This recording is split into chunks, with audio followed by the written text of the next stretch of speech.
Greetings, I'm Sophis. Ways of War came out recently, and in my opinion, this has been one of the best updates for Age of Wonders 4 in a while.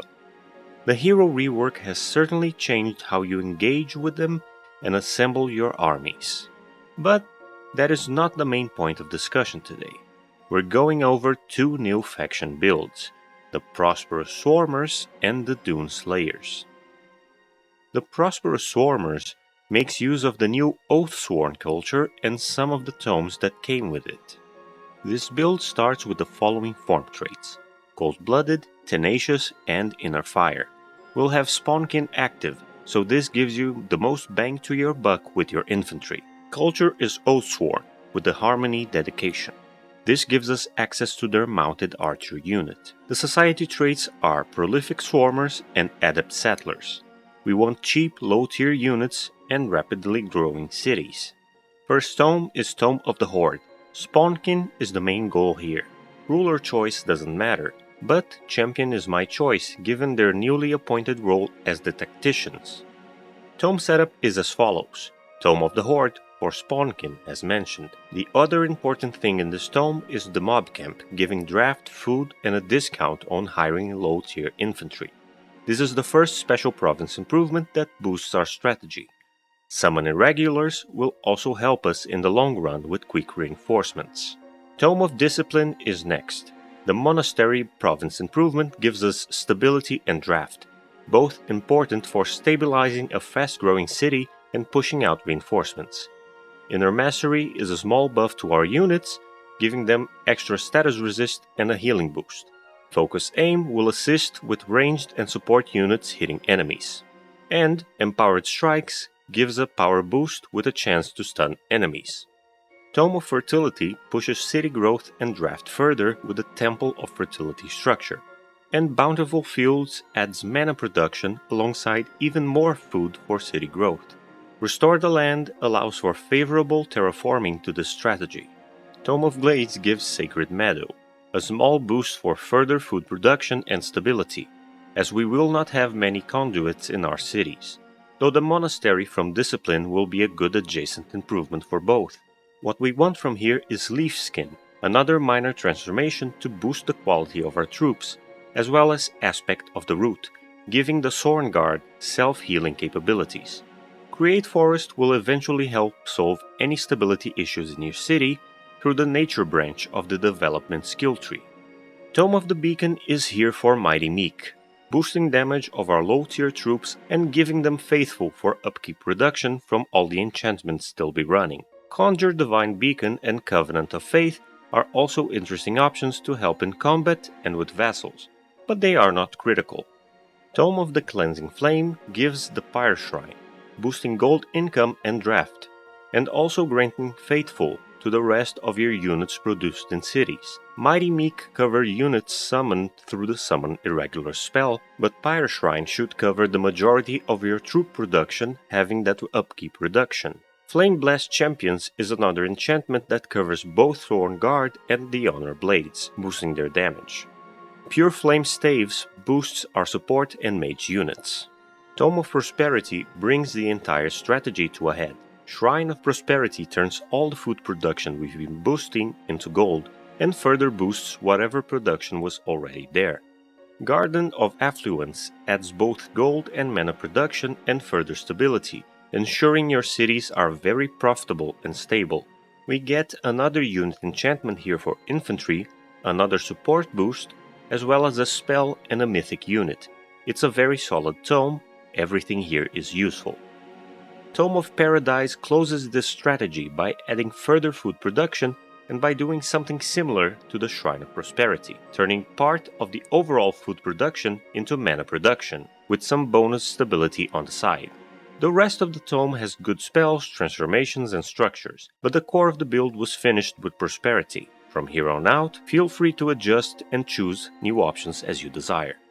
The campaign progression with this build is simple. You will, by and large, have the units you'll use for the rest of the game from the start. The strategy here is to establish cities early on and keep building provinces in a way that boosts growth.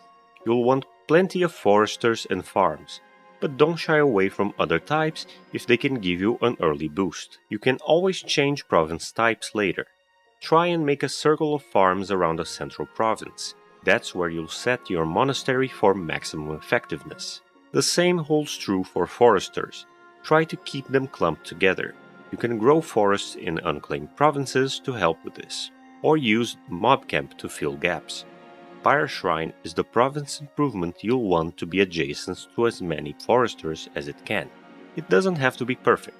You will have a lot of draft and food production regardless, and your cities will push out soldiers reliably, with enough overproduction to give you 2 or more low-tier units a turn in certain cases.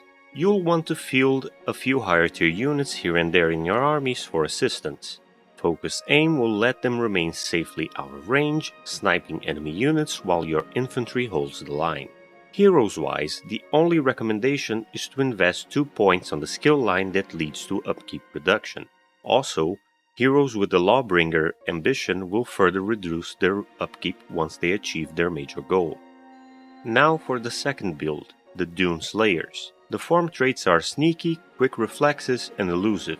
Our main units will be skirmishers debuffing foes, so this all synergizes well. The culture is Primal, Dune Serpent. This is due to Dune Serpent's boon, causing attacks to inflict blind on enemies, an important debuff. Society traits are Swift Marchers and Silver-Tongued, giving mobility and espionage boosts. The first tome is Tome of the Rock, boosting early production. Any ruler will do, but Champion's Commendability is useful for these tactics. Tome of Rock gives the Obsidian Weapons enchantment, adding the bleeding debuff to our attacks. Earthkin boosts defense and adds another movement cost reduction to our units, alongside some camouflage. Central Quarry boosts early production in the city, useful when most tiles will be desert due to the culture. Tome of Pyromancy adds Searing Blades, as well as Fiery Arrows. Both these enchantments will benefit the skirmisher units. Ritual Pyre is a much needed boost to our mana production, as all these enchantments will run quite expensive, and mana upkeep will be harder to compensate than gold upkeep. Tome of Shades is the core of this build, giving us the mainline skirmisher unit for this strategy, the Shade. These shadowy assassins will compose your few but elite armies, capable of taking on all sorts of enemies. Shadow Blades are the second important part of this tome, adding defense and resistance reduction on attacks against blinded foes. The ranged attack on Shades inflicts blind, but having a secondary source through the Dune Serpent's boon helps. Living Shadows come in to add a further chance to blind enemies. With 3 possible triggers to this status, most enemies are likely to succumb to that affliction, triggering Shadow Blade's effect. Tome of Artificing's whole purpose is to give Shades the Artisan Armaments enchantment. This grants them a hefty plus 30% critical strike. Other aspects of this build will bump it up further, bringing it to a 90% chance, before accounting from the boost that you get from a high morale.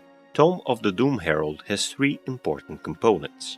Joy Siphoners will give your Shades morale drain to help ensure high morale. Cruel Weaponry will add damage against low morale foes, and Doom Depth Trench will help with mana production. Tome of Devastation, like Artificing, is here mainly for its Flame Burst weapons enchantment, adding plus 20% critical strike chance. The fire damage on enemy death to adjacent foes is a nice bonus. Tome of the Crucible adds Meteor Arrows, granting area damage to the ranged attack of the Shades. This leaves them in a fairly solid position as elite units. Valid options for more tomes are the new Tome of Calamity, although this build will not make full use of it. Accursed Projectiles and Accursed Armors will help your Shades. Tome of the Golden Realm is a more economical alternative, boosting your gold production and giving another minor transformation for your faction. Tome of Severing doubles down on the debuffer role of the Shades by giving you Disrupting Blades, ensuring enemy enchantments are disabled in combat. In the campaign, the most important aspects to be considerate of are your hero affinities and your mana production in your cities. With this build, you'll get a maximum of 2 Chaos affinities per hero, and you'll want to take them both. Each boosts the base chance of critical strikes by 10%, for a total of 20. The champion rank for shades grants them 20%. Then Artisan Armaments adds 30%, and Flame Bursts gives you 20%. This all adds up to 90% base, leaving the rest up to high morale. Once you get to this point, your shades should be critting very reliably. As units with single strikes on both attack types, they are very mobile, and the elusive form traits helps them deal with both retaliation and opportunity attacks when trying to disengage. On the battlefield, you'll want one unit to open up with a ranged strike to blind the enemy, then close in with other shades to finish the job. Prioritize more dangerous targets and pick them off one by one like methodical assassins. On the campaign map, find ways to get mana. Even with upkeep reduction from leaders, these units are still expensive. Court of Whispers lets you trade with free cities very cheaply, so try to get mana per turn with them until your cities are pumping out more reliable amounts to let you use combat spells and sustain more armies. These two builds are very opposite from one another. One gives you many low-tier armies and encourages expansionism, while the other prefers fewer elite armies that can take on most foes and makes use of espionage and subterfuge to get ahead. That's what I have for you today, but expect more Ways of War content soon. This update brought a lot of good changes, and there's still some fun things you can do with what it brought us. That said, I hope you're having a good day, and see you on the next one.